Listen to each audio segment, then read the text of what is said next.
What's good, YouTube? It's your boy Jay back with another video.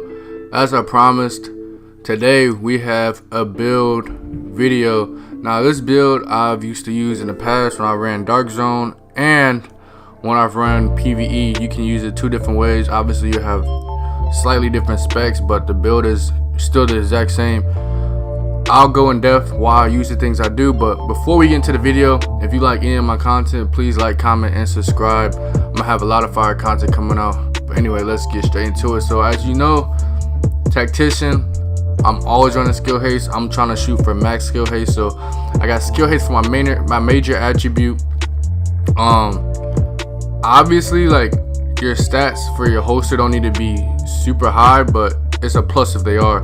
So I would recommend, if you already have skill haste on your holster, roll higher for your lowest two stats and then optimize so you can get the max stats. Reason why I say that on the holster is because with the holster, it's not as much things to change as like if it was like the knee pads or something. So with the knee pads, what you want to really do, make sure you have all resistances, and definitely make sure you have disrupt resistance. That is very important for obvious reasons. You can have health here, and then as you see here, I got a spec for firearms. You don't necessarily have to have a spec for firearms. You can spec it for something else, but I spec it for firearms so I have a little bit more kick to my shot, at least a little bit. Same thing here with the gloves. I have shotgun damage, critical hit damage. It's probably better for me to switch the critical hit damage to critical hit chance, because my critical hit chance is pretty low, for the simple fact I'm not specking for critical hit chance. And then as you see, I also have skill haste once again. Skill haste is going to be really big, just so you can cut down those cooldowns and get your heals back ASAP. Like, I'm telling you, ASAP. But anyway, mask, once again, minor attribute, always have a resistance. Major attribute, it's good to have critical hit chance. When I used to run this build, I used to run this against predators, and I would be able to out heal the amount of damage like the predators would do to like my teammates and to myself, and they would not be able to kill me, like, legit.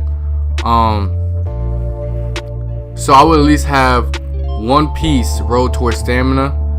People don't really put predator mark like that, so you should be like borderline safe, but I would still have one piece roll towards stamina. You don't have to have one piece roll towards firearms though.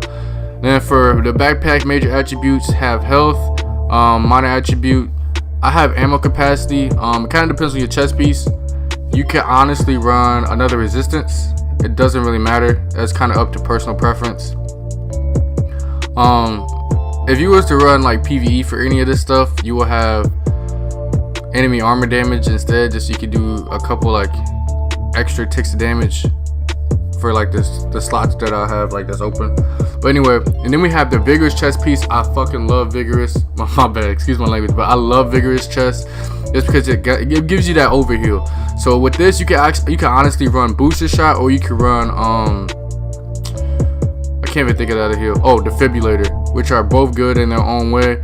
Like I said, reroll the exotic damage resilience. You could probably get health or something. Just make sure you have that skill haste. So the skill haste needs to be constant, because you want to be able to pop out those heals as fast as possible. Because I think my my time on my heals is actually like 15 seconds per cooldown, and that is insane. So as you see here, I'm running a showstopper, and the showstopper is great for this build because it builds your stacks very fast. And then I also have adept, because I know I'm going to be popping skills left and right. So every time I pop a skill, that gives me that 7.5% extra critical hit chance. And since I'm always going to be popping skills, I'm always going to have plus 7.5% critical hit chance. So like as I said before, my defibrillator has about 15 seconds on the cooldown, well, closer to 16. So let's say around 16 seconds on the cooldown.